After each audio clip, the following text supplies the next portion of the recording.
2, 1.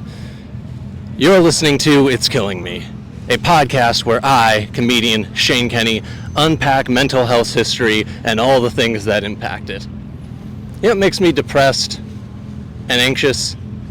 The military-industrial complex. That's why I'm here at Fleet Week, Los Angeles Memorial Day weekend. Cue the music.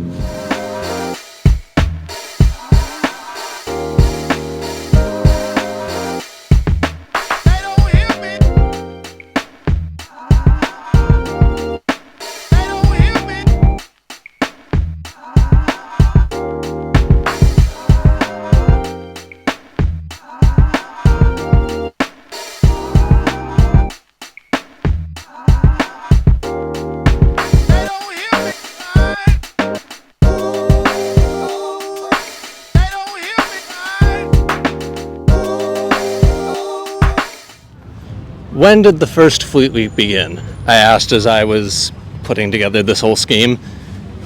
Because it's sort of like a missile parade on water, touring around different cities. 1935, during the California Pacific International Exposition in San Diego, Fleet Week was held for the first time. Since then, several other major cities have hosted Fleet Weeks. It's intended to give sailors a break, be celebrated, and for civilians to see the boats, planes, and helicopters their taxes pay for.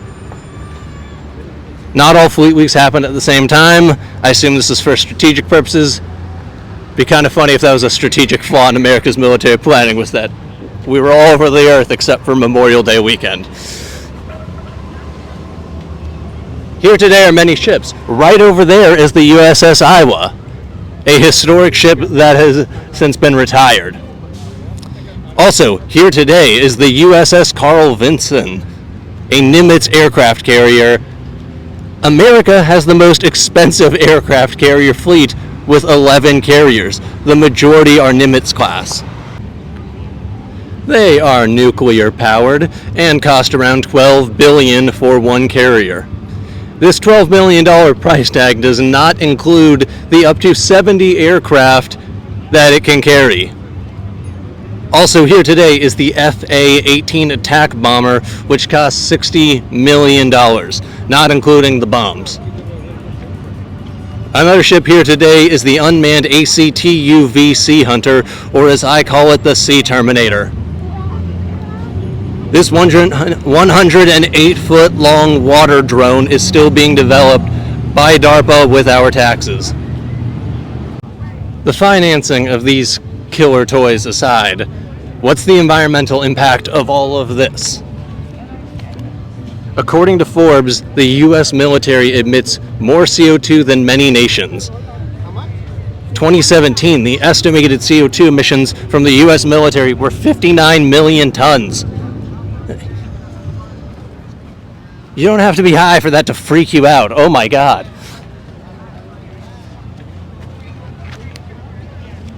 For context, the entire nation of Morocco's CO2 emissions were 58.5 billion.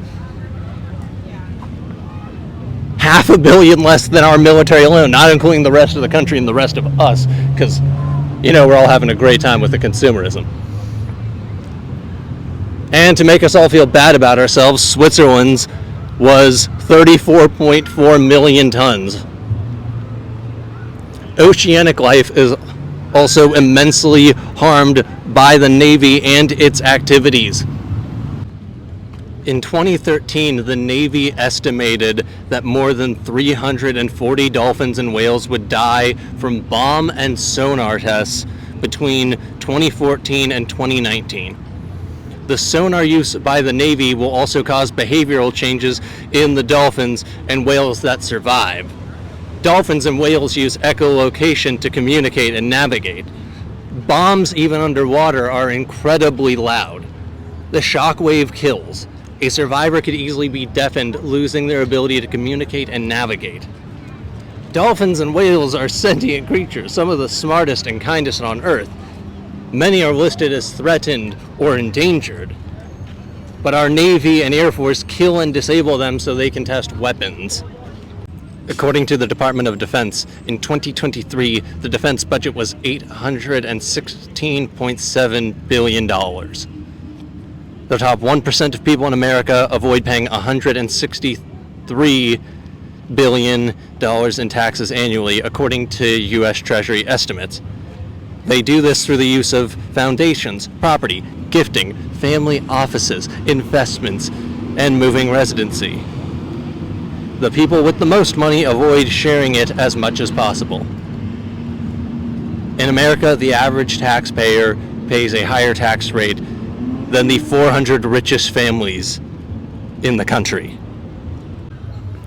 For the $12 billion price of one aircraft carrier, you could buy over 240 million Big Macs, or 12,000 homes in LA County.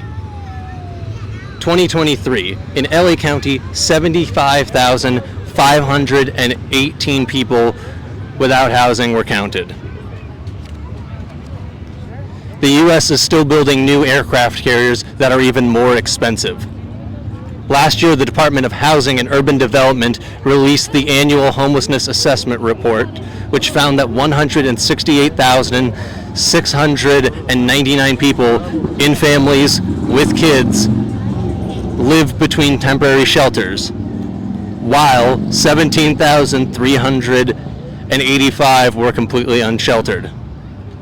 The number of unaccompanied youth experiencing houselessness was 34,703. To quote the report, these unaccompanied youth made up 22% of all people under the age of 25 who were experiencing homelessness. They said in the report, if I said houselessness, it would be a factual quoting it incorrectly. Anyway, experiencing housing insecurity can be traumatic no matter what age you are. It can lead to conditions like depression, anxiety, PTSD, and addiction. I'm sure people would feel a lot safer if unhoused people were housed and getting the help they needed, instead of us having 11 big boats full of planes full of bombs. Resources and money that could save lives and solve systemic problems are wasted on weapons that destroy lives. Senator Gerald P. Nye was responsible for investigating the financial corruption that took place during World War I. Senator Nye said, "War and preparation for war is not a matter of national honor and national defense, but a matter of profit for the few." End quote.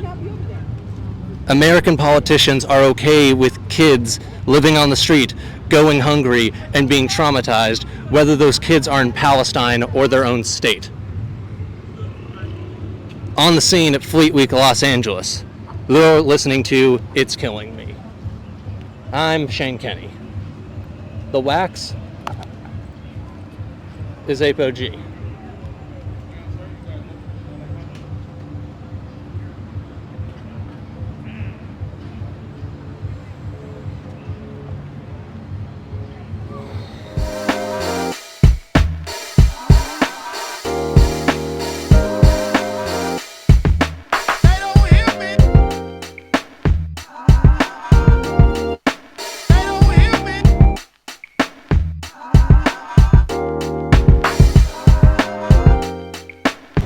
They are nuclear powered. Nuclear. Don't want to sound like Bush. Ugh.